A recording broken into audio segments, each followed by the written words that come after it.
इन योजनाओं से क्या मिलेगा किसान को? एमएसपी दो। पहला इनका जो अध्यादेश है उसके अंदर क्या होगा, इन्होंने खुली छूट दे दी।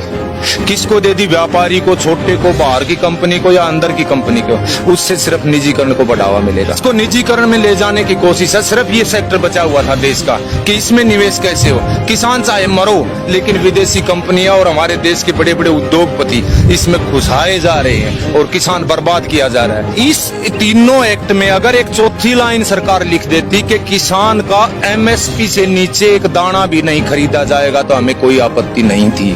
लेकिन एमएसपी शब्द को इन्होंने छुआ ही नहीं। तो जैसे सब्सिडीज दे रही है सरकार, हमें सब्सिडी नहीं चाहिए, हमें फसल का रेट चाहिए। हमें कर्ज की बात करिए, कर्ज नहीं चाहिए, फसल का रेट दे दो। हमें कर्ज लेने की जरूरत क्या पड़ेगी? सरकार, हमें अनुदान की जरूरत नहीं है, हमें हमारी फसलों के रेट दे दो।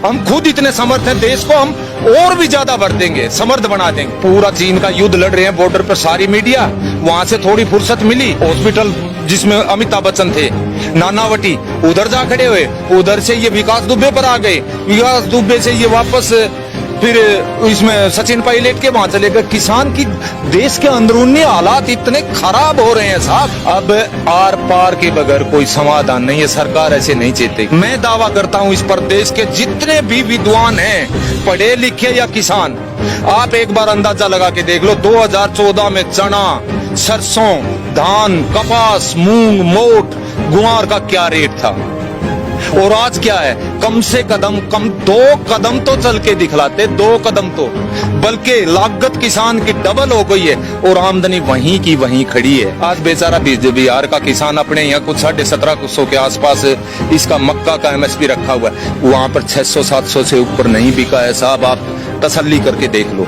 धान वहां पर 1200 से ऊपर नहीं बिका है, आप तसल्ली करके देख लो। वन नेशन वन मार्केट, मैं मेरे तोशाम का 5 किलोमीटर है, मैं मेरे वन नेशन वन मार्केट का मैं करूंगा क्या? मैं आज तक मेरे डिस्ट्रिक्ट भिवानी के एक दाना नहीं लेके गया हूं किसी चीज का।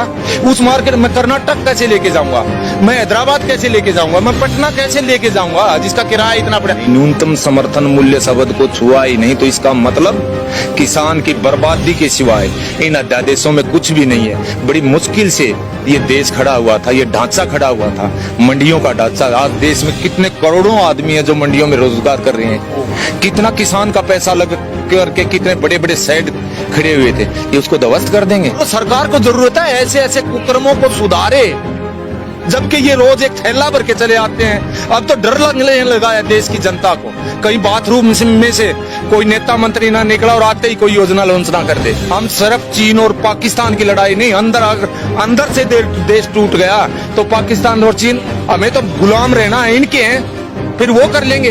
फर्क क्या पड़ेगा? अंदर से मजबूत करो देश को, और किसान के बगैर मजबूत कोई नहीं कर सकता, कोई नहीं कर सकता। हमारा देश कृषि प्रधान देश है और इसको उद्योग प्रधान देश बनाने की कवायद चली हुई है। WTO का प्रेशर हो या किसी बड़े बड़े अंबानी अदानियों का प्रेशर हो, बेचा जा रहा है किसान को। आज भी किसान को नहीं जागी तो भावी पीढ़ियां धिक्कारेंगी।